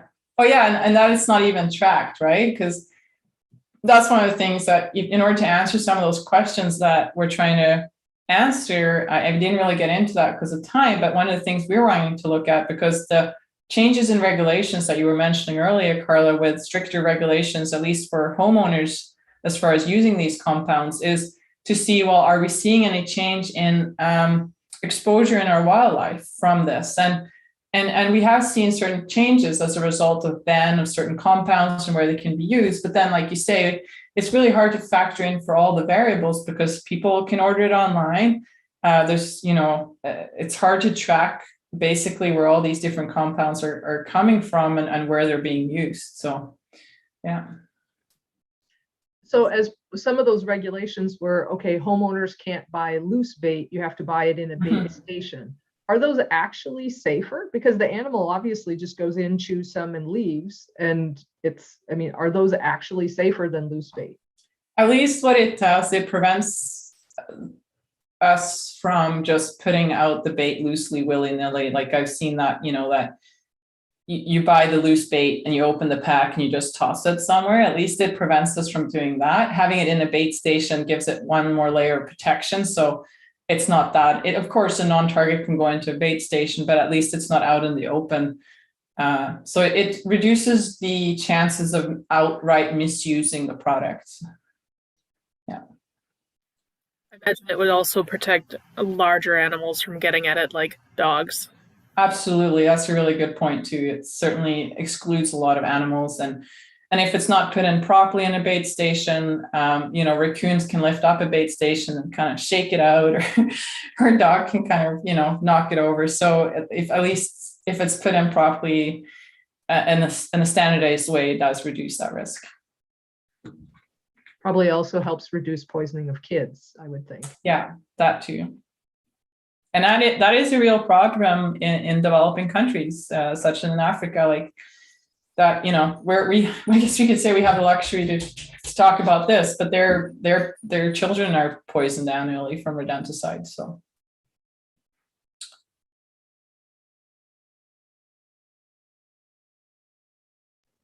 Okay, I think we got through all the questions. Woo! Just in time. Awesome. So thank you so much for taking all this time on a Sunday afternoon, well, late morning and early afternoon for you, to do this on Superb Owl Sunday. Great thing to be learning about. And the nice thing about this is I feel like this is such practical information for everybody to know. It isn't just, okay, we learned something. It's we all as individuals can take action to help on this, because we at the Owl Center will often ask during a program, how many of you have never had to deal with a mouse in your house or garage?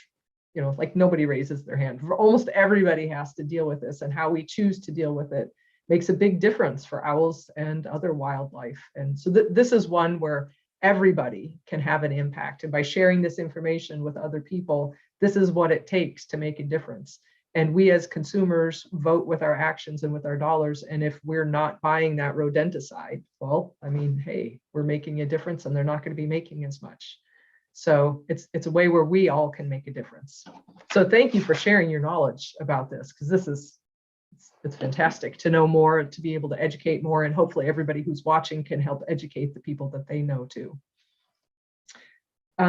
So thank you again. And thanks to everybody that joined us, because hey, they'd be fun even if nobody came, because we're learning stuff, but it's great to be able to share this with people all over the world and have other people learn. And especially thanks to those who are making donations to help support the series, so we can do it and keep it free so everybody can be learning.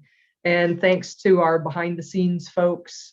Joe's now in front of the scenes, and Andy's hanging out over at the Owl Center with an in-person audience. And we have probably Teach, Ducky, Owly Keep, Rose, Maxine over in chat helping out over there, and maybe even miss somebody. So there's kind of a small army of us helping out on this end. Our next presentation next week, we have 2 left. Next week we are talking about the northern spotted owl, conservation saga of an old forest icon, with Dr. David Weens from Oregon. So that'll be a fantastic one, and I'm not sure if he'll get into some of the rodenticide issues there too, because that, as you alluded to, that does play into spotted owls too. So thank you all for coming, and hopefully we'll see you next week also. And thanks, Sophie.